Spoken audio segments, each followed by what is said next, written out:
Day after day, throw after throw, Shadur Sanders continues to dismantle every narrative that tried to write him off before the story even started. But here we are, 4 days into Brown's training camp, and instead of being celebrated as a breakout star, Sanders is still running with the second-team offense. And that raises the obvious, uncomfortable question floating in the humid Ohio air. What more does this man have to do? If you're into the real story and all the messy twists they don't show on highlight reels, go ahead and subscribe. And if you're sticking around to see how this Browns QB chaos plays out, you should definitely be subscribed. You watch from the sideline, a little stunned, a little amused, as Sanders walks on the practice field with the same dead serious composure he's had since day one. He's not pacing. He's not puffing up his chest. He's just locked in.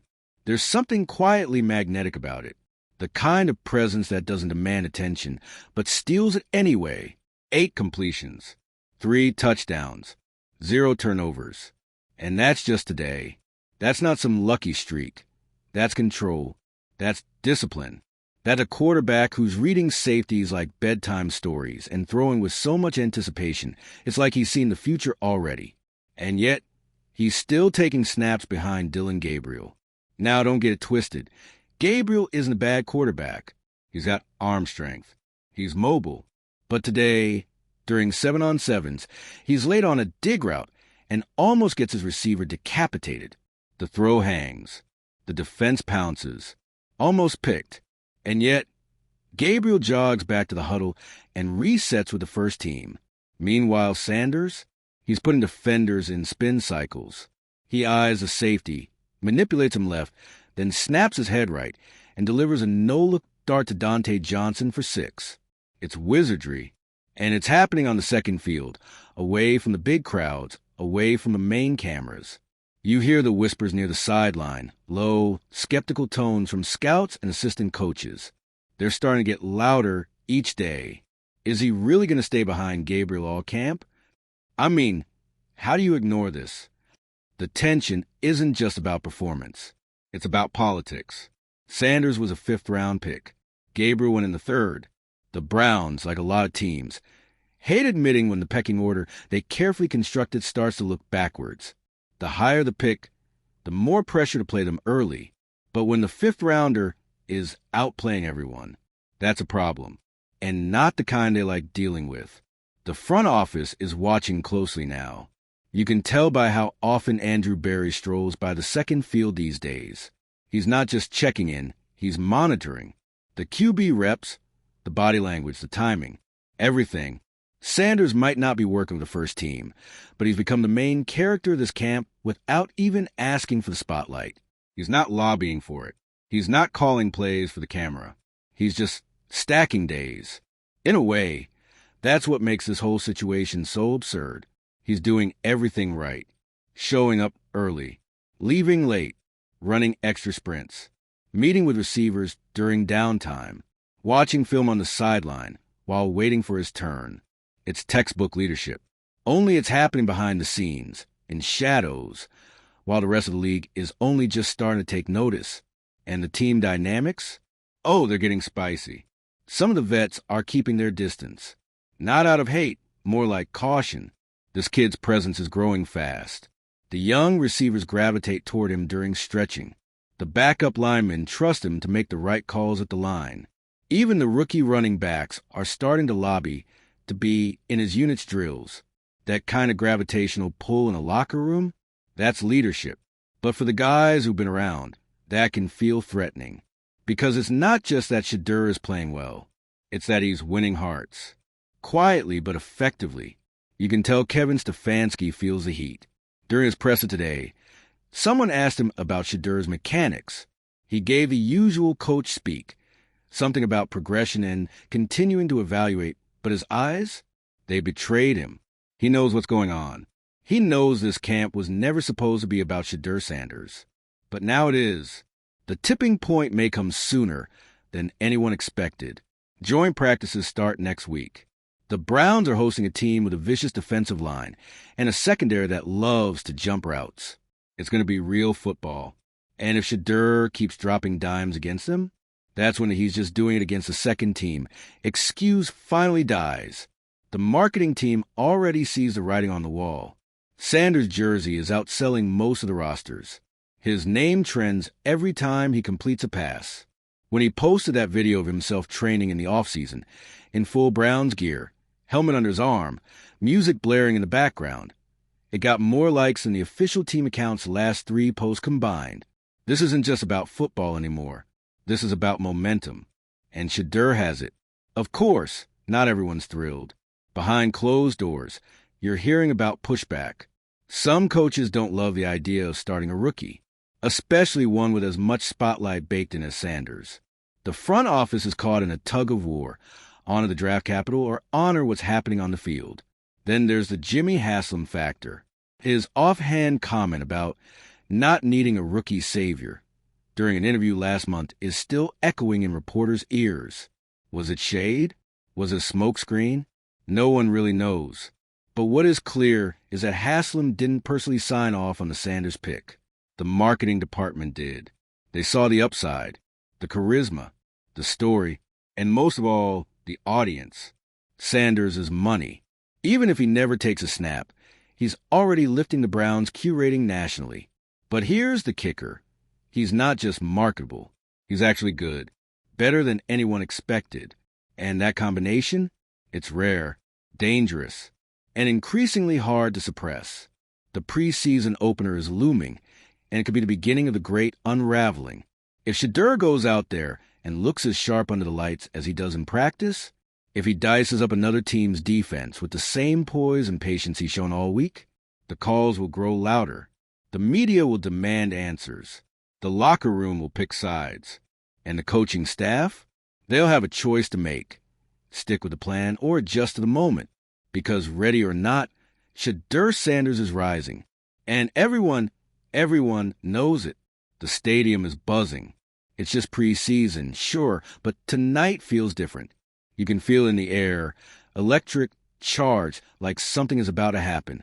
The Browns have been cagey all week about who's getting the start. Stefanski plays it close to the chest, as usual. But when the team takes the field for warm-ups, the murmurs begin. Shadur is wearing the white QB jersey, the one reserved for the guy under the lights. Joe Flacco is dressed, standing behind the huddle with his usual steady posture, but he's not warming up with the starters. Neither is Dylan Gabriel. And Kenny Pickett, nursing a hamstring issue, is holding a clipboard. All eyes drift to Shadur, helmet on, gloves tight, focused. He's not soaking in the moment. He's already locked into the next 2 quarters like it's the playoffs. This wasn't supposed to happen. Not this fast. Not for a 5th-round pick. But here we are. First drive. The Browns get the ball on their own 25. The huddle breaks, and there's Shadur, standing tall behind the center, flanked by the actual first-team offense for first time in a live game. You can almost hear Twitter exploding. The first play? A clean, under-center stretch handoff. Simple. Measured.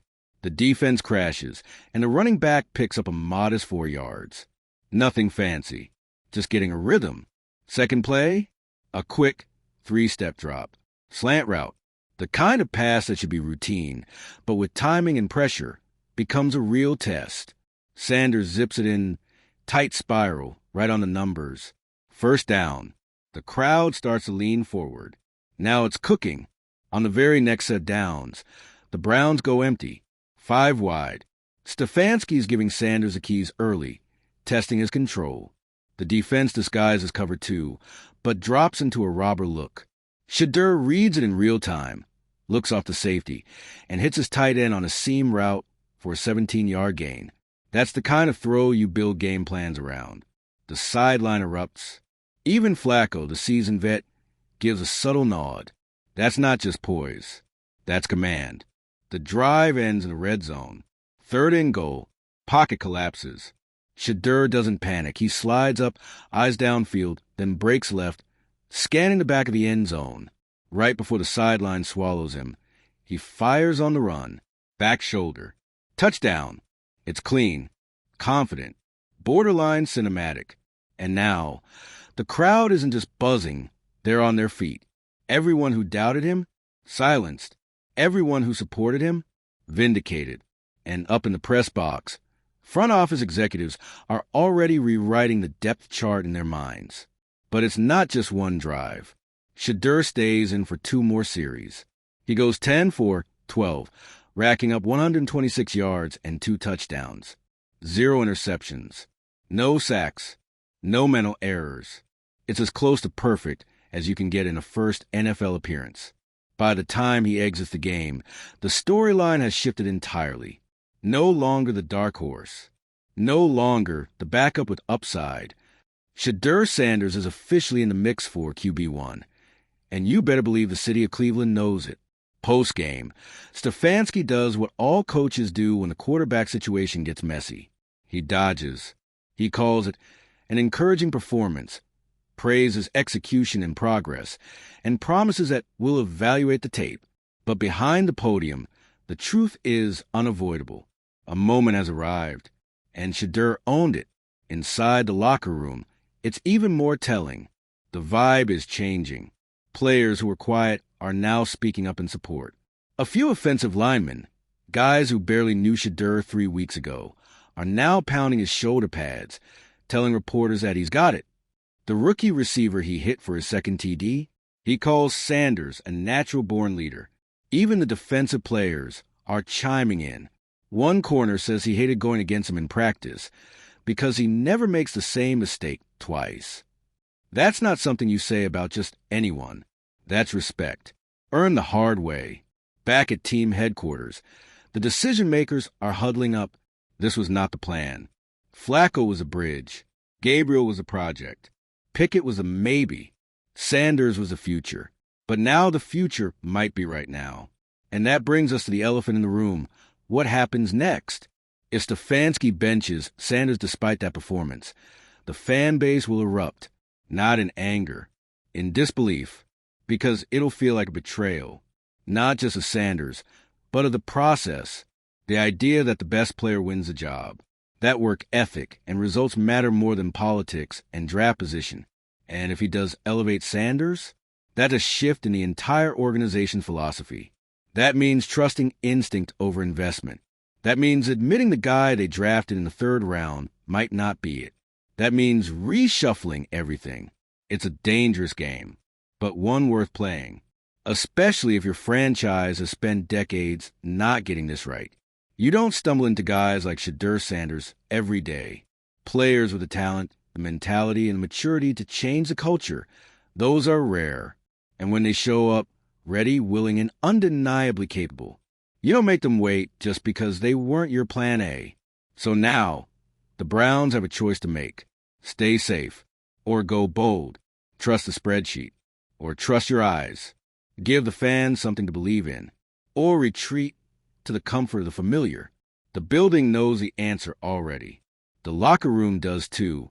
And next week, if Sanders gets the first team reps in joint practices, the rest of the league will know it as well. You can feel the pressure mounting like humidity before a thunderstorm. Inside the Cleveland Browns facility, Shadur Sanders' name is echoing off locker room walls and boardroom ceilings, not just as a player, but as a movement.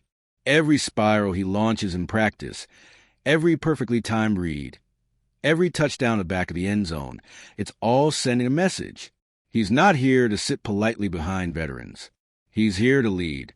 And yet, the coaching staff, still tethered to a blueprint written before Shadur arrived, seems reluctant to turn the page. It's the kind of internal conflict that splits franchises in two. On one side, you have the traditionalists, coaches who trust experience, who believe that the path to success is carved slowly, predictably, with a clipboard and hierarchy. On the other side, the disruptors, the believers, the people who see Sanders not just as a quarterback, but as a symbol of what the league could become if it let go of its fear. In meetings, Sanders remains poised. He's not rattling cages or calling out favoritism. He's letting his work speak, and it is screaming. Teammates, especially the younger guys, have started taking notice. Some of them whisper that it feels different when Sanders is in the huddle, more focused, more urgent, more like a team that's ready to win. Veterans are more careful. They know how this league works. You don't rock the boat unless you're ready to swim. But even some of them, in quiet conversations away from cameras and microphones, admit they've seen flashes, glimpses of leadership that don't usually show up in rookies. Not this fast. Meanwhile, the fans, they're getting restless. Social media is a storm cloud of opinion. Every tweet, every clip of Sanders threading a no-look pass into a tight window, every shaky stat line from Dylan Gabriel or Joe Flacco, it's all fueling the fire. There's a growing call for the Browns to stop waiting and start winning. It's not that Flacco isn't serviceable. He's the definition of a steady hand. Reliable, if unspectacular. Gabriel has flashes, but too many errors. Pickett is still recovering, both physically and reputation-wise. That leaves Sanders standing in the shadows of his QB carousel, quietly outperforming them all. And the numbers don't lie. Sanders' completion rate is the highest in camp. His turnovers? 0. His leadership? Rising. He's even correcting receivers mid-play, adjusting protections like a veteran, and calling audibles with confidence. There's an edge to his preparation, a chip on his shoulder that makes every throw personal, every drill a chance to prove he belongs. But even with all this, Stefanski's public comments remain cautious. It's a competition, he says. All 4 quarterbacks are being evaluated. Yet somehow, only 3 are consistently getting first-team reps. And that's where the tension lies. It's not just about performance anymore. It's about perception. Sanders doesn't just have to be good. He has to be undeniable. Because if he's not, the system will bury him under draft bias, seniority, and fear change. Behind closed doors, the front office is divided. General Manager Andrew Berry is reportedly intrigued by what he's seeing in Sanders. There's been talk, quiet but persistent, that the Browns are sitting on a gold mine, and burying it under a stack of depth charts is bad business. The marketing team is already salivating. Sanders is not just a quarterback. He's a brand. Jerseys are selling. Media attention is swelling. National outlets are starting to ask the same question. What are the Browns waiting for? And maybe that's the most dangerous part, for the current structure anyway. Because the moment Sanders steps onto the field as QB1, everything changes. The expectations rise. The fan pressure spikes. The excuses disappear. But so does the mediocrity. What Sanders represents is a departure from the safe choice. He's not here to manage games. He's here to win them. And as joint practices and preseason games approach, the Browns are running out of places to hide the fact that their best quarterback might just be wearing second-team colors. If this trend continues, if Sanders keeps putting on a clinic while the veterans stumble, then the Browns will face the hardest question an NFL team can confront. Do we protect our plan, or do we unleash our potential? Because if they wait too long, someone else will notice. There are other teams watching, other rosters that wouldn't think twice about handing the keys to a quarterback who plays like this under pressure. The Browns may be nurturing their future, or they may be stalling their destiny. The truth is, Sanders doesn't need permission to shine. He's already doing it. All he needs now is the opportunity. And if Cleveland doesn't give it to him, well, there are 31 other teams that just might. The reality is, every snap Shadur Sanders takes is becoming a referendum, not just on him, but on the Browns' entire leadership structure. Each time he threads a needle on a corner route or escapes pressure to deliver a laser down the sideline, it forces the coaching staff into a tighter corner. They can't ignore it much longer. Not when the players know, the fans know, and frankly, even the national media is starting to catch on. You can only keep the truth buried for so long before it starts kicking down the door. Even within the locker room, you're starting to feel a subtle shift. Wide receivers are staying after practice to run routes with him. Running backs are asking to work on option pitches. And the defensive players? They're admitting it's different when Shadur is under center. More decisive, more dangerous. And it's not just hype. The Browns' defense isn't soft. Myles Garrett isn't pulling punches in practice. The fact that Sanders is carving them up, methodically, not flukily, is something that should command serious attention. This isn't some TikTok highlight quarterback. He's mastering the playbook, recognizing disguised coverages, and executing with NFL-caliber timing. The problem is organizational ego is a stubborn thing. Dillon Gabriel was a third-round pick. That comes with political weight, even if his camp numbers don't. There's a fear that admitting Sanders, a fifth-round pick, might actually be better as akin to confessing failure. But here's the thing. This isn't about admitting a mistake. It's about fixing one before it becomes permanent. Because if the Browns continue down this path and Sanders ends up starting elsewhere, flourishing in a different uniform, leading highlight reels on Sunday Night Football, Cleveland fans won't forgive it. Not this time. They've seen too many almosts. Too many botched QB timelines. Too many years of pretending that steady mediocrity is enough. So the decision isn't just about who plays Week 1. It's about whether the Browns are ready to stop clinging to the past and finally gamble on their future. And if that gamble happens to wear number 5, well, let's just say he's more than ready to cash in.